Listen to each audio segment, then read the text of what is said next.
वंदे मातरम दर्शक मित्रों, आप देख रहे हैं स्टार मैक्स न्यूज चैनल और मैं विजयकांत। सूरत में प्रकाश कुमार वेकरिया, जो एक सामाजिक कार्यकर्ता और देश की चौथी रक्षा पांच सिविल डिफेंस के साथ अपनी शुरुआत की, जिसको कोई पे लेवल नहीं मिलता, मात्र देश की सेवा करना रहता है। साथ ही यूनिवर्सल फाउंडेशन से भी जुड़े हैं, डिजास्टर के ट्रेनिंग भी कर चुके हैं और आगे से इनका मकसद है कि देश के हर युवा नौजवान को आपदा निवारण में कार्य करने का मौका मिल सके। इसलिए हर युवा नौजवान को देश भर में ट्रेनिंग भी देना चाहते हैं और प्रकाश कुमार जी हमेशा सेवा के लिए तत्पर भी रहते हैं, किसी भी समस्या, किसी भी आपदा के लिए।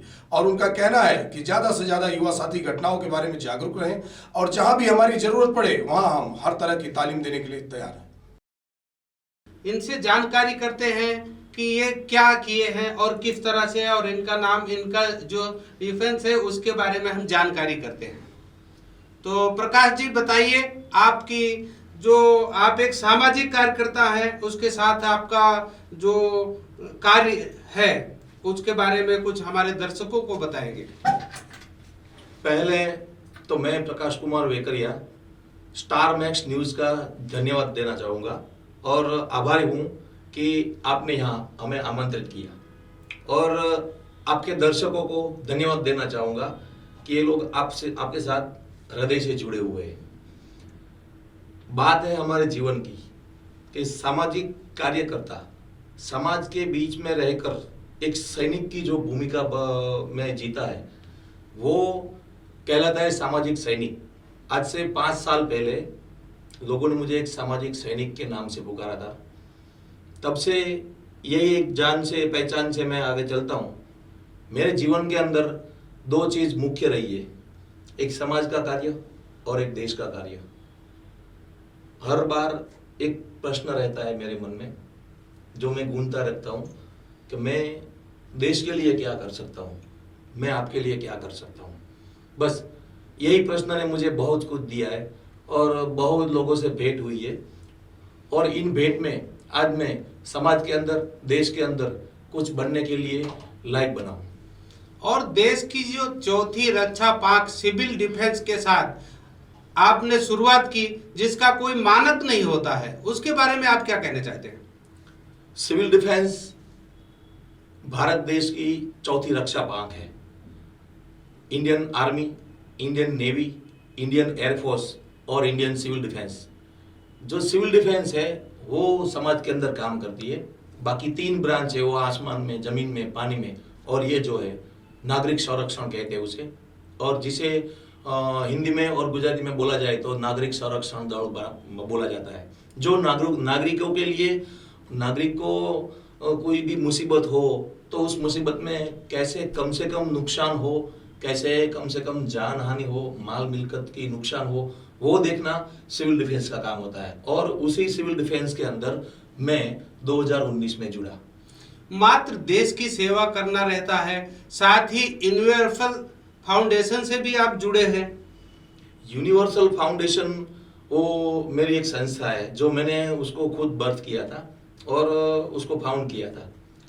आज से 5 साल पहले मैं मेरे दोस्तों के साथ बैठा हुआ था, तो एक शुभचिंतक ने मुझे बताया कि भाई प्रकाश कुमार, आप अपनी एक संस्था को आगे लेके चलो, और नामकरण करके तो मैंने यूनिवर्सल फाउंडेशन का रजिस्ट्रेशन कराया, और 2019-20 में यूनिवर्सल फाउंडेशन का रजिस्ट्रेशन हुआ।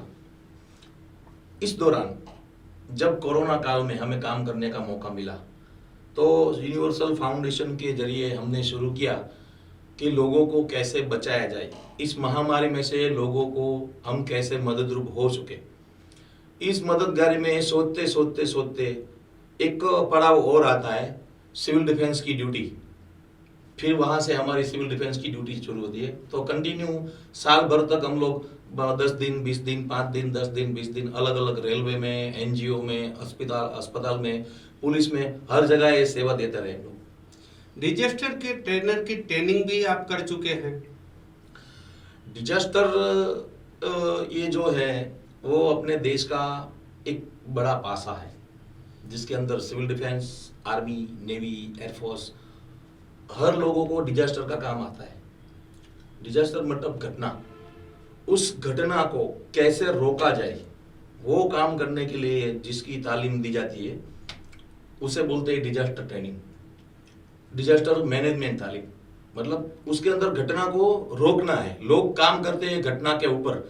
जब घटना बनती है, जैसे कि बाढ़ आती है, कोई जगह आग लगती है, या तो भूस्खलन होता है, उसके अंदर जब लोग मृतप्राय होते हैं, इमारतें गिर चुकी होती है, तो उसमें लोग काम करते हैं।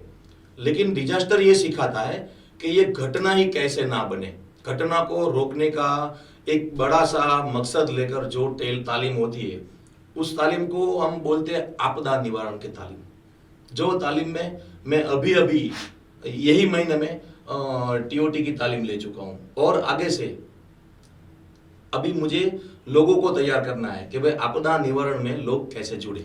आगे का आपका मकसद है कि हर युवा नौजवान आपके साथ इस कार्य में जुड़े और देश की सेवा करे, तो उसके बारे में आप क्या कहना चाहते हो? कोई भी इंसान जन्म लेता है जिस जन्मभूमि पर, वो हमेशा उसका कर्जदार होता है। अगर इस कर्ज को लेकर हम जिए और जीने के बाद निकल ले, तो जन्मभूमि का, मातृभूमि का ऋण हमें या तो हमने चुकाया, ऐसा कहा नहीं जाएगा। लेकिन अगर जिस जन्मभूमि पे हम जन्मे हैं, उस भूमि का, उस मातृभूमि का ऋण चुकाना है, तो उसके लिए जरूरी है देश की सेवा।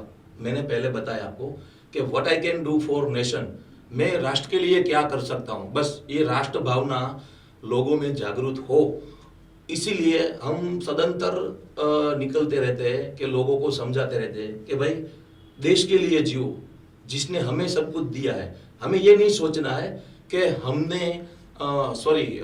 हमें देश ने क्या दिया है, क्योंकि देश तो देश है, मातृभूमि है। हमें जन्म देकर उसे समाज में या दुनिया में छोड़ देना उसकी फर्ज है। उसके बाद हमें क्या करना है देश के लिए, यही विचार को लेकर मैं हमेशा युवाओं को कहता रहता हूँ कि भाई देश के लिए कुछ करना है तो आप सिविल डिफेंस में जुड़ो, डिजास्टर में जुड़ो, देश की कोई ऐसे एजेंसी में जुड़ो जहां आप मानव सेवा दे सकते हो, या तो आर्मी में जुड़ो। आर्मी उसकी सैलरी भी देती है और देश सेवा करने का मौका भी मिलता है। हर नव युवा जवान को आप जो है ट्रेनिंग भी देना चाहते हो? जी, आज मैं उस मकाम पर पहुंचा हूं कि मैं एक छोटा सा ट्रेनर बन चुका हूं। जिस ट्रेनर की रोल से मैं गुजरात के अंदर से शुरुआत करना चाहूँगा, प्रथम सूरत से, फिर गुजरात राज्य में और हर जिले के अंदर इस तालीम को लेकर जाऊँगा, लोगों को जगाऊंगा, और लोगों को इसके लिए बिना मूल्य तालीम है ये, जिसका कोई मूल्य नहीं है कि इस तालीम को लेने के लिए किसी को पैसा भरना पड़े। मेरी भी कोई फीस नहीं है, मैं भी मानव सेवा देता हूँ। सिविल डिफेंस की अगर तालीम करनी है तो सिविल डिफेंस के लिए हमारे साथ हमारे पीआई जुड़े रहते हैं, हमारा पूरा तंत्र जुड़ा रहता है, पूरी भारत सरकार जुड़ी रहती है। वो लोग बिना मूल्य इसकी तालीम हमें देते हैं, और हम उसका आयोजन करके हमारे सीनियर्स को एक रिक्वेस्ट भेजते हैं। उसी रिक्वेस्ट के जरिए वो लोग तालीम का आयोजन करते हैं, और इसी तालीम के अंदर देश सेवक बनने का हर किसी को मौका मिलता है। प्रकाश जी, आप हमेशा तैयार रहते हैं देश की सेवा करने के लिए। जी, तो उसके बारे में आप क्या कहना चाहते हैं? ये देश सेवा एक ऐसा रोग है जिसको लग जाए उसे और कोई रोग नहीं लगता है। सही बात है। इसके अंदर अगर आदमी या इंसान कुछ करना चाहे तो वो अपने मन से करना चाहेगा। अगर मन से अगर चाहता है तो देश सेवा हो या कार्य हो, कुछ भी हो, उसको एक ही लगेगा। और धंधे में से, उसके खुद के कार्य में से, परिवार में से, या तो कोई भी क्षेत्र से जो उसका फ्री टाइम पड़ा रहता है, उसी टाइम में वो ये देश सेवा का कार्य कर सकता है। हम ऐसा चाहेंगे।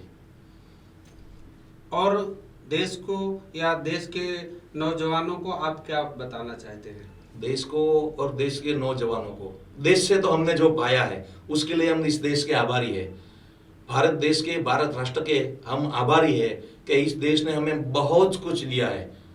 जो हमें मिला है वो सबको मिले, सबको देश की सेवा करने का मौका मिले, समाज की सेवा करने का मौका मिले।